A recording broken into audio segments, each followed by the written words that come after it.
আমি হাসিনাকে ফাসিস্ট বলতে আর রাজি না। ইউনূসের এই জিনিসগুলি দেখে উনি যে কাজগুলি করেছেন এইটা দেখার পর এখন আমি মনে করি Yunus is a bigger fascist. আসল ফাসিস্ট হলো ইউনূস। হাসিনার গভর্নমেন্টকে অনেক অপোজ করেছে, আবার হান্ড্রেডস অফ লেখা আছে। ইউনূস সাহেব তো ওই শেখ হাসিনার সরকারকে সরানোর কনস্পিরেসিতে পার্শিয়ালি ইনভলভ না, পুরাপুরি ইনভলভ। রাষ্ট্রপতি তো একটা ব্যক্তি না, রাষ্ট্রপতি হচ্ছে একটা institution. Just as prime minister is an institution, cabinet is an institution, parliament একটি ইনস্টিটিউশন, জুডিশিয়ারি একটি ইনস্টিটিউশন, সো প্রেসিডেন্টও একটি ইনস্টিটিউশন। রাষ্ট্রপতি কিন্তু তিনটার মধ্যেই আছে, নির্বাহী বিভাগেও আছে, জুডিশিয়ারি এবং লেজিসলেটিভ বিভাগ সবখানে পার্লামেন্টের মধ্যে আছে। কিভাবে আছে উনি? আপনি হান্ড্রেডস অফ জিনিস আছে যেটা উনি সই না করলে হয় না এক্সিকিউটিভের। ইভেন সেক্রেটারিদের ট্রান্সফার এগুলি অনেক অনেক কিছু আছে যেগুলি ওনাকে সই করতে হয়। রুলস অফ বিজনেসে আছে যে কোন কোন ফাইল ওনার কাছে যাবে।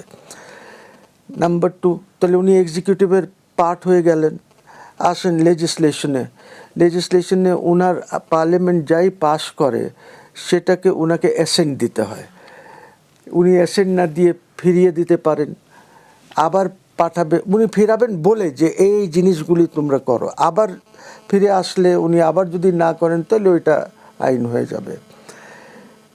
উনি অর্ডিন্যান্স জারি করেন, অর্থাৎ উনি লেজিসলেট করছেন। তারপরে বিকজ পার্লামেন্ট নাই, সো পার্লামেন্টের কাজ করছেন। জুডিশিয়ারিতে উনি জজদের অ্যাপয়েন্টমেন্ট দিচ্ছেন, চিফ জাস্টিসের অ্যাপয়েন্টমেন্ট দিচ্ছেন, উনি 106-এ সুপ্রিম কোর্ট থেকে অ্যাডভাইস নিচ্ছেন।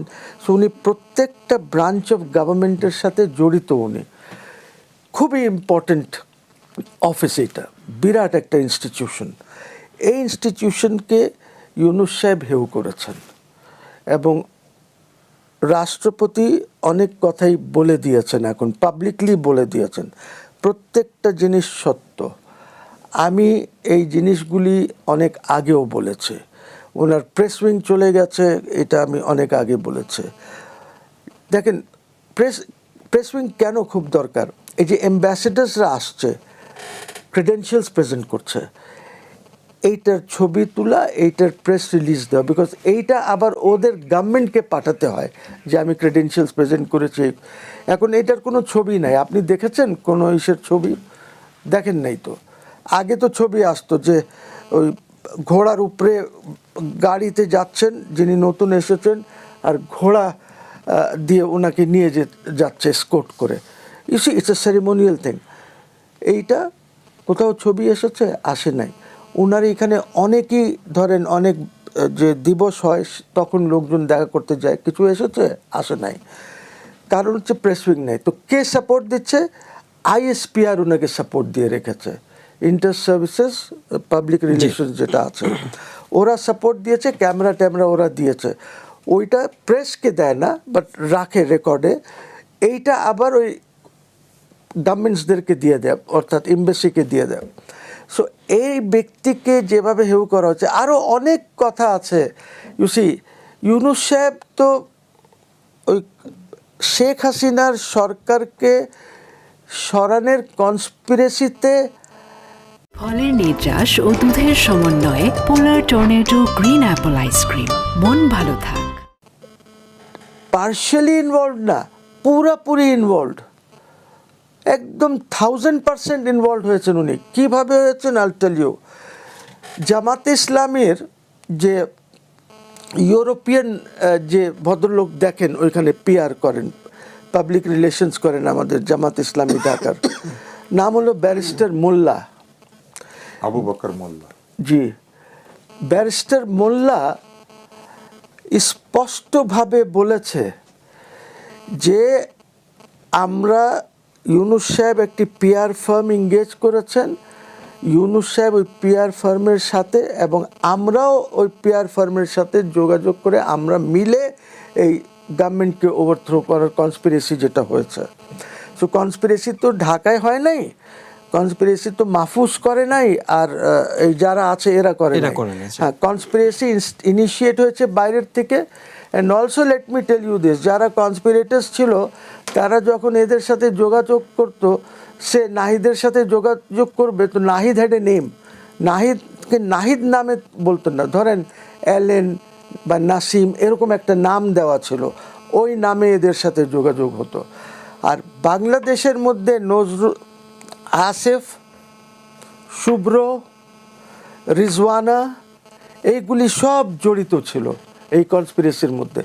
সো আমার কথা হচ্ছে যে যদি আমরা 12th পার্লামেন্টকে অবৈধ না বলি, ওইটাকে যদি মেনে নেই, যেটা সবাই মেনেছে, ছাত্ররাও মেনেছে, সমন্বয়করাও মেনেছে, রাজনৈতিক দলগুলিও মেনেছে 12th পার্লামেন্টকে, তো 12th পার্লামেন্ট দ্বারাই তো ইলেক্টেড প্রেসিডেন্ট উনি আনইলেক্টেড লোক তো না।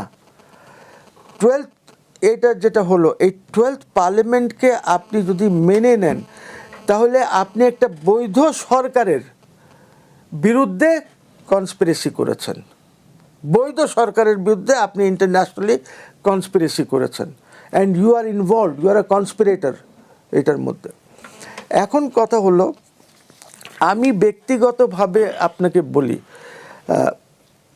হাসিনার গভর্নমেন্টকে অনেক অপোজ করেছে, আবার হান্ড্রেডস অফ লেখা আছে, ফেসবুকে বলেছি ওনাকে আমি কি বলে ফাসিস্ট আর কত কিছু, আমি লয়ার্সদের মুভমেন্টে সামনের সারিতে ছিলাম, অনেক কিছু আমরা করেছি, ঠিক আছে, এগেনস্ট হাসিনা। বাট আমি হাসিনাকে ফাসিস্ট বলতে আর রাজি না, নট এট অল। ইউনূসের এই জিনিসগুলি দেখে, উনি যে কাজগুলি করেছেন, এইটা দেখার পর এখন আমি মনে করি Yunus is a bigger fascist, আসল ফাসিস্ট হলো ইউনূস। তো আমি যে জিনিসটা বলতে চাই যে আপনি ধরেন শুধু এইটা না, আমি আরেকটা তথ্য দিয়ে দিই। যখন ইউনূস সাহেব আসেন এয়ারপোর্টে, সবাই রিসিভ করেছে ওনাকে, 3 বাহিনীর প্রধানরাও ছিল, সবাই ছিল। লাউঞ্জে ইউনূস সাহেবকে একটা লিস্ট দেওয়া হয়েছিল, যে উপদেষ্টা কারা থাকবেন সেই লিস্ট হয়েছিল। উনি ওইখানে বসে সব কেটে দিয়েছে, ওইটা ধরেন ছিঁড়ে ফেলে দিয়েছে, এবং উনি তখন আর্মি চিফকে বলেছে that this will not be an army backed government, এইটা আমি চালাবো, আমি যাকে ইচ্ছা ওকে নিয়ে আসবো, বিকজ উনাকে তো আনতে হবে উনার কনস্পিরেটার্সদেরকে যারা ইনভলভ ছিল এই কনস্পিরেসিতে। সো এই কারণে যেহেতু it was not an army backed government, আর্মির সাথে ওনার সম্পর্ক খুবই খারাপ, ভালো ছিল না। উনি চেষ্টাও করেছেন সরাতে, ওইটা পারেন নাই উনি, ঠিক আছে। রাষ্ট্রপতি কোনোভাবে রাজি না যে প্রধানদেরকে সরানো হবে, এবং এইখানে গভর্নমেন্ট যে চলেছে আর এরা যে রাষ্ট্রপতি যে টিকে আছেন, টোটাল 1000% আর্মড ফোর্সেসের ব্যাকিংয়ে, ওদের ব্যাকিং যদি না থাকতো তাহলে এরা তুলে ফেলে দিত ওনাকে।